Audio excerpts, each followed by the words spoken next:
নমস্কার, নিউজ 18 বাংলায় আপনাদের স্বাগত। প্রিয়াঙ্কা রয়েছি আপনাদের সঙ্গে। নরেন্দ্র মোদী নিশানায় যাদবপুর বিশ্ববিদ্যালয়। মোদীর মন্তব্যের কড়া নিন্দায় সরব মমতা বন্দ্যোপাধ্যায়, আর এ নিয়েই ভোটের বাংলায় হাওয়া গরম। जादवपुर यूनिवर्सिटी का नाम दुनिया भर में सम्मान से लिया जाता था। इस कैंपस की नींव ही राष्ट्रवाद पर रखी गई थी, लेकिन आज यहाँ की स्थिति देखिए। कैंपस के अंदर धमकियां दी जा रही हैं, दीवारों पर देश विरोधी बातें लिखी जा रही है।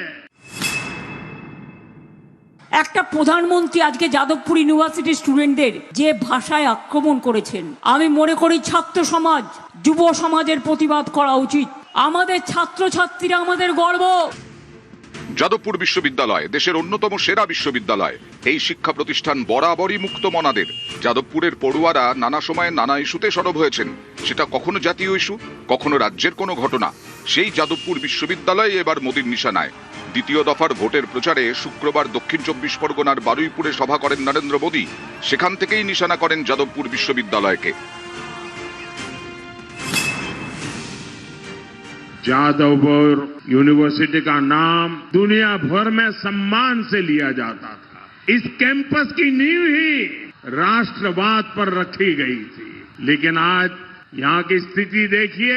कैंपस के अंदर धमकियां दी जा रही हैं, दीवारों पर देश विरोधी बातें लिखी जा रही है, और छात्र अपनी पढ़ाई के बजाय सड़कों पर प्रदर्शन करने को मजबूर है। हम यहाँ अराजकता नहीं, एकेडमिक माहौल चाहते हैं। हम यहाँ धमकियां नहीं, संवाद चाहते हैं। जो सरकार अपने ही राज्य के सबसे बड़े शिक्षण संस्थान को नहीं बचा सकती, वो बंगाल का भविष्य क्या बचाएगी? बंगाल के नौजवानों का भविष्य क्या बचाएगी? নরেন্দ্র মোদীর এই মন্তব্যের নিন্দায় সরব হন মমতা বন্দ্যোপাধ্যায়। খোলা চিঠিতে কড়া সমালোচনা করেন। লেখেন, অত্যন্ত ব্যথিত মন নিয়ে একটি প্রশ্ন রাখছি। স্বনামধন্য যাদবপুর বিশ্ববিদ্যালয়ের কৃতি পড়ুয়াদের আপনি কি এভাবেই বর্ণনা করেন? শিক্ষার্থীদের প্রতিবাদী কণ্ঠস্বরকে নৈরাজ্য বলা যায় না? দয়া করে বাংলাকে অপমান করবেন না। এরপরে হাওড়ার জনসভা থেকেও সরব হন মমতা বন্দ্যোপাধ্যায়। একটা প্রধানমন্ত্রী আজকে যাদবপুর ইউনিভার্সিটির স্টুডেন্টদের যে ভাষায় আক্রমণ করেছেন, আমি মনে করি ছাত্র সমাজ, যুব সমাজের প্রতিবাদ করা উচিত। আমাদের ছাত্রছাত্রীরা আমাদের গর্ব। বলছে ওখানে নাকি নৈরাজ্য চলছে। তুমি এক পয়সাও যাদবপুর ইউনিভার্সিটিকে দিয়েছো? তুমি কি জানো যাদবপুর ইউনিভার্সিটি নাম্বার 1 র্যাঙ্কে আছে? মাথায় রেখে দিও। কখনো ছাত্রছাত্রীদের অ্যাটাক করছো, কখনো মা বোন নাকি রাস্তায় হাঁটতে পারে না বলছো। নরেন্দ্র মোদী যাদবপুর বিশ্ববিদ্যালয় নিয়ে যে কথা বলছেন, উনি তো যাদবপুর বিশ্ববিদ্যালয়ের নামটাই ভালো করে উচ্চারণ করতে পারেন। ওনার তরফ থেকে যেটা করার সেটা তো উনি করছেন না। সেন্ট্রাল ফান্ড আসছেন এবং ল্যাব ঠিক করে করা যাচ্ছে না, ল্যাব ইকুইপমেন্টসের অবনতি ঘটেছে। উনি যদি এই কথাগুলো না বলে স্কলারশিপটার বিষয়ে একটু দেখেন, যাদবপুর ইউনিভার্সিটির মান উন্নয়ন করতে যে সেটা ভোটের আগে এসে কদিন আগে বলার কি প্রয়োজন? তিনি হয়তো জানেন না যে পড়াশোনার দিক থেকে, একাডেমিক দিক থেকে যাদবপুর বিশ্ববিদ্যালয় রাজ্য সরকারের ইউনিভার্সিটি হিসেবে এখনও টপে আছে। এবং যেই কেন্দ্রে সরকারের আমলে শিক্ষাকে প্রাইভেটাইজ করে দেওয়া হয়, নেট থেকে শুরু করে বিভিন্ন গুরুত্বপূর্ণ পরীক্ষার কোশ্চেন লিক হয়ে যায়, ছাত্রছাত্রীদের ভবিষ্যৎ সংশয়ে চলে আসে, তার মুখে এসব বক্তব্য যাদবপুর হোক, সে কোনো বিশ্ববিদ্যালয়, যাদবপুর বলবো না, কোনো বিশ্ববিদ্যালয় নিয়ে, কোনো কলেজ নিয়ে ওনার মুখে এইসব বক্তব্য মানায় না। প্রধানমন্ত্রী ছাত্র সমাজকে যেভাবে নিন্দা করেছেন সেটা খুব নিকৃষ্টতম, এবং আমি তার চূড়ান্তভাবে নিন্দা করছি। এটা একজন প্রধানমন্ত্রীর কাজ নয়। ছাত্রদের প্রশ্নের উত্তরে উনি ভয় পাচ্ছেন, প্রশ্নের উত্তর ওনার কাছে নেই, উনি দিতে পারবেন না। সেই কারণে বিশ্ববিদ্যালয়ের এবং বিশ্ববিদ্যালয়ের ছাত্রদের উনি বদনাম করতে চাইছেন।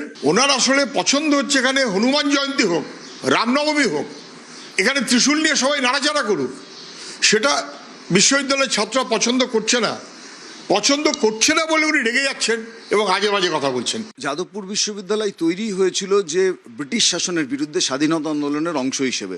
ফলে আন্দোলন সংগ্রাম প্রতিবাদ এটা যাদবপুরের ডিএনএর মধ্যে রয়েছে, মজ্জার মধ্যে রয়েছে। আসলে দেশপ্রেমী এবং দেশদ্রোহী এই সংজ্ঞাটাকে তারা গুলিয়ে দিতে চাইছেন কোথাও। যাদবপুর বিশ্ববিদ্যালয় আমাদের পশ্চিমবঙ্গের মুখ উজ্জ্বল করছে, আর তার মুখে কালি লাগাতে নেমে পড়েছেন ভোটের সময় বিজেপি দলের নেতা হিসেবে নরেন্দ্র মোদী সাহেব এবং দেশের প্রধানমন্ত্রী। কোনো শিক্ষায়তন সম্পর্কে এই ধরনের মনোভাব আমরা পোষণ করি না, আমার মুখ্যমন্ত্রীও করেন না। যে শিক্ষায়তন ধরা এই যাদবপুর আমাদের বিরোধী। বাংলা এক ধরনের স্বাধীন চিন্তার পরিসর আছে, সেটা আপনার পক্ষে যেতে পারে বা বিপক্ষে যেতে পারে। এটা বিজেপির কাছে মনে হয় এটা হচ্ছে গোটা বাংলাটাই আসলে টুকরে টুকরে গ্যাং, যেহেতু এখানে ডায়ালগ হয়, প্রধানমন্ত্রীর মতো এক পেশে মনোলগ হয় না। বিগত 2021-22 সালে এনআইআরএফ র্যাঙ্কিং এ যাদবপুরের স্থান ছিল 12, এখন 18 বা তারও নিচে নেমে গেছে। যাদবপুরে কি হচ্ছে সংলাপ তো আমরা দেখতে পাচ্ছি। সংলাপ কিভাবে হয় আমরা কসবা ল কলেজে দেখেছি। কিভাবে মত বিনিময় হচ্ছিল তৃণমূল নেতার সাথে। এটাই তো বাংলার শিক্ষা ব্যবস্থা। 26,000-এর চাকরি চলে গেছে। নিউজ 18 বাংলা।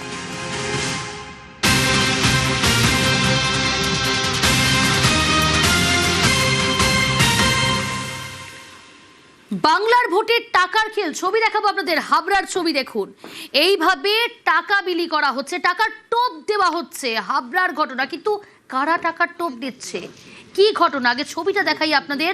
হাবড়ার ঘটনা, সেখানে টাকার টোপ দেওয়া হচ্ছে।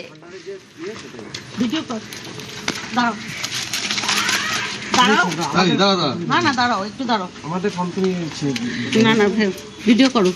কদিন ধরে চলছে এখানে, কদিন ধরে চলছে, এটা কর, ভিডিও কর। এইসব কে দিতে বলছে তোরা? এইসব এই দোকানটা ভিডিও কর, যেখানে যেটুকু করবে সব কর ভিডিও।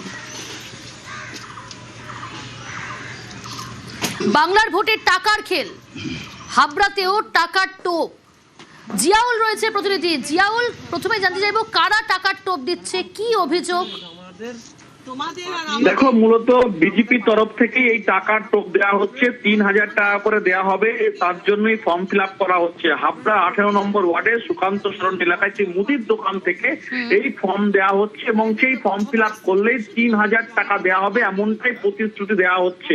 এবং তা নিয়েই যখন এই প্রচুর মানুষ সেখানে গিয়ে ফর্ম ফিল আপ করছে, তখনই এটা নজরে আসে সাধারণ মানুষের বা তৃণমূল নেতৃত্ব। তাদের একটাই অভিযোগ যে সবটাই ভোটের জন্য, এই মানুষকে বোকা বানানোর জন্য এই 3,000 টাকা দেওয়ার জন্য ফর্ম ফিল আপ হচ্ছে, প্রতিশ্রুতি দেওয়া হচ্ছে। ফলে তাদের সন্দেহ হয়, তারপরে তারা তাদেরকে আটক করে। কেন টাকা দেওয়া হচ্ছে? সবটাই ভোটের জন্য টাকা দেওয়া হচ্ছে, 3,000 টাকা করে দেওয়া হবে, এমনটাও কিন্তু তিনি, যে ব্যক্তি দিচ্ছিলেন, যে বিজেপি নেতা গোপাল বাবু, তিনি কিন্তু স্পষ্ট করছেন যে বিজেপি ক্ষমতায় এলেই 3,000 টাকা দেওয়া হবে, তার জন্য এই ফর্ম ফিল আপ।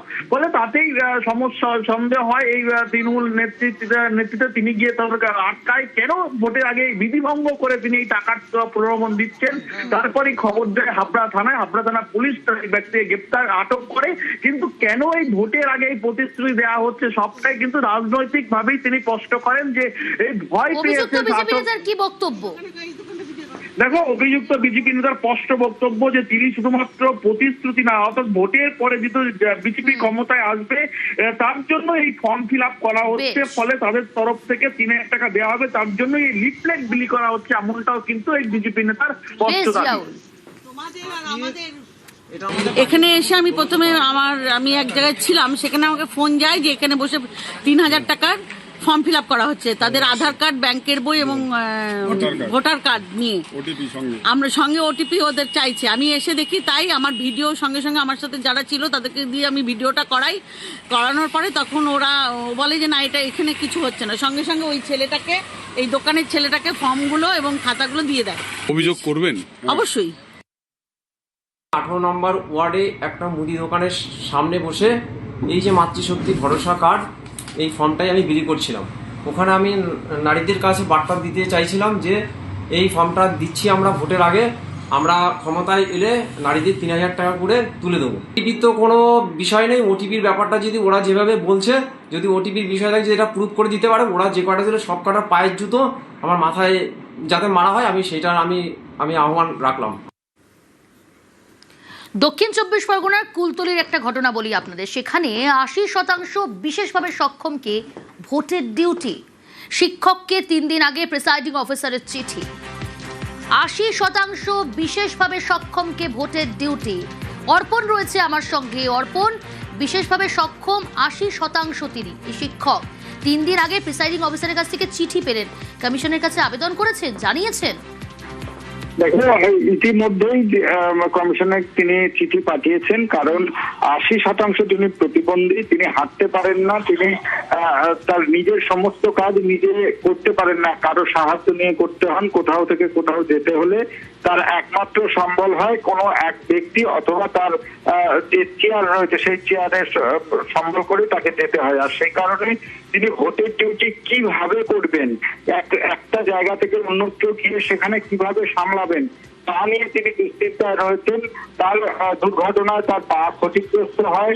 2021-2023 সালের নির্বাচনে তার কোনো ডিউটি পড়েনি, কারণ আগের থেকেই তিনি মেডিকেল সার্টিফিকেট দিয়েছিলেন। এবারেও তিনি সেই কাজ করেছেন বলে তিনি জানাচ্ছেন। তারপরেও তাকে এই যে প্রিসাইডিং অফিসারের চিঠি পেয়ে তিনি ইতিমধ্যেই কুলতলির যিনি ভিডিও রয়েছেন, যিনি ওসি ইনচার্জ, তাকে পুরো বিষয়ে তিনি লিখিত আকারে জানিয়েছেন। বেশ, ধন্যবাদ। এই ইসিআই আমাকে গত 3 দিন আগে এই প্রিসাইডিং অফিসারের একটা চিঠি ধরিয়ে দিয়েছেন। একাধিকবার বলা সত্ত্বেও আমাকে চিঠি দিয়েছেন। সেই জন্য আমি ফিজিক্যালি এই অবস্থায় এসে আমাদের কুলতলির যে ভারপ্রাপ্ত আধিকারিক আছেন মানিকবাবু, ওনার সঙ্গে এসে দেখা করলাম। উনি বললেন ব্যাপারটা দেখছি কি করা যায়, আপনাকে এক্সিবিশনে রাখা যায় কি না আমি দেখছি। আমি ইলেকশন ডিউটি থেকে অব্যাহতি চাচ্ছি। একটা ছবি দেখাই আপনাদের, দেখুন আলিপুরদুয়ারের ছবি। ছবিটা দেখে কি মনে হচ্ছে? ছবিটা দেখে মনে হচ্ছে যে কোথাও একটা দুর্গম এলাকায় কেউ যাতায়াত করছে, আসার চেষ্টা করছে। হ্যাঁ, ঠিকই ধরেছেন। তবে তারা ভোট কর্মী, ভোট করাতে গিয়েছিলেন। আর ভোট শেষেই বাধা পেরিয়ে কুলির পিঠে চড়ে ফিরলেন ভোট কর্মীরা। বক্সা পাহাড়ে দুর্গম এলাকায় ভোটের দায়িত্ব ছিল তাদের উপর। রাজকুমার রয়েছে আমার সঙ্গে। রাজকুমার, দুর্গম এলাকায় এইভাবে বাড়ি ফিরতে হলো ভোট কর্মীদের কুলির পিঠে চড়ে। একদমই, দেখো প্রিয়াঙ্কা, সেটা হচ্ছে যে এই যে বক্সা পাহাড়ের মোট 3টি বুথ ছিল এইরকম দুর্গম এলাকায়, সমতল থেকে প্রায় 2800 ফুট উচ্চতায়। এই 3 বুথে কিন্তু ভোট করানোটা একটা চ্যালেঞ্জিং ব্যাপার ছিল নির্বাচন কমিশনের কাছে। তার কারণ যেদিন ভোট ঘোষণা হয়েছিল সেদিনই আমরা দেখেছি যে মুখ্য যে নির্বাচন কমিশনার জ্ঞানেশ কুমার, তিনিও কিন্তু এই দুর্গম বুথে ভোট পরিচালনার কথা সেই দিনই উল্লেখ করেছিলেন। তবে আসার খবর হচ্ছে এটাই যে নির্বিঘ্নে এই 3 বুথে ভোট সম্পন্ন করে ভোট কর্মীরা ফিরেছে। যে ছবি আমরা দেখাচ্ছি ঠিক এভাবেই কিন্তু পাহাড়ি কুলির কাঁধে চড়ে ভোট কর্মীরা রাতের বেলাতে ওই দুর্গম পথ পেরিয়ে সমতলে নেমে আলিপুরদুয়ার বিশ্ববিদ্যালয় যে ডিসিআরসি, সেখানে সমস্ত কিছু ইভিএম টিভিএম নিয়ে পৌঁছতে পেরেছে। প্রিয়াঙ্কা, বেশ।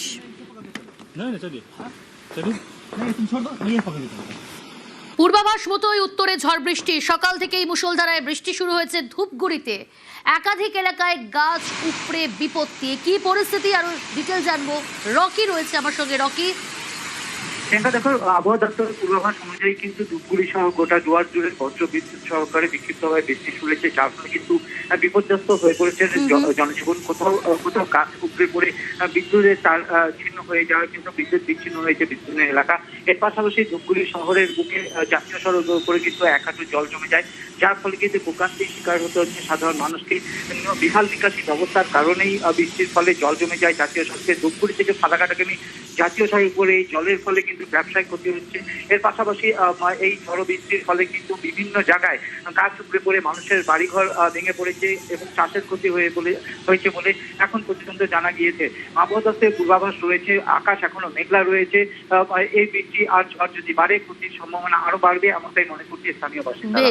প্রিয়াঙ্কা, পাশাপাশি আলিপুরদুয়ার, সেখানেও কিন্তু একই ছবি। সকাল থেকে উত্তরের জেলায় জেলায় ঝড় বৃষ্টি, মুহূর্তের ঝড়ে লণ্ডভণ্ড গোটা জেলা।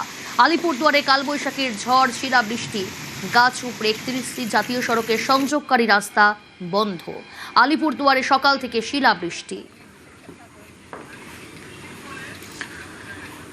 এই ঝড় বৃষ্টিতেই 4 দিন বিদ্যুৎ বিচ্ছিন্ন গোটা এলাকা। বিদ্যুতের দাবিতে রাস্তা অবরোধ স্থানীয় বাসিন্দাদের। আলিপুরদুয়ারের চিরাপাতা এলাকার ঘটনা।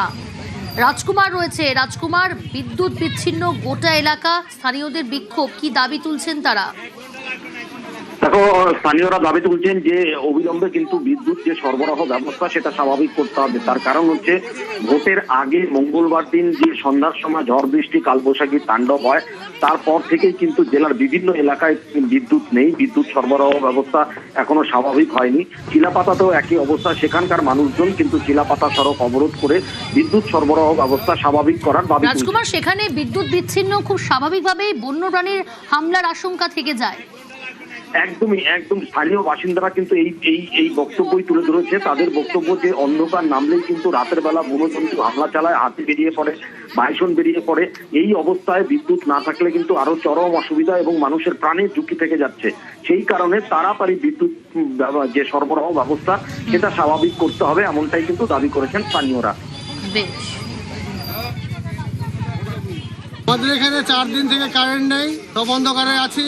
হাতির এলাকা, সন্ধ্যা হলে হাতি বের হয় 10-15-20টা করে, তাতে কত উৎপাত হয়। তার জন্য আজকে এখানে সবাই খেপে গিয়ে আজকে এখানে পদ অবরোধ করছে। আজ কোনোদিন এখানে পদ অবরোধ হয় না, ওরা এসে কাজ শুরু না করা পর্যন্ত পদ অবরোধ চলবে না।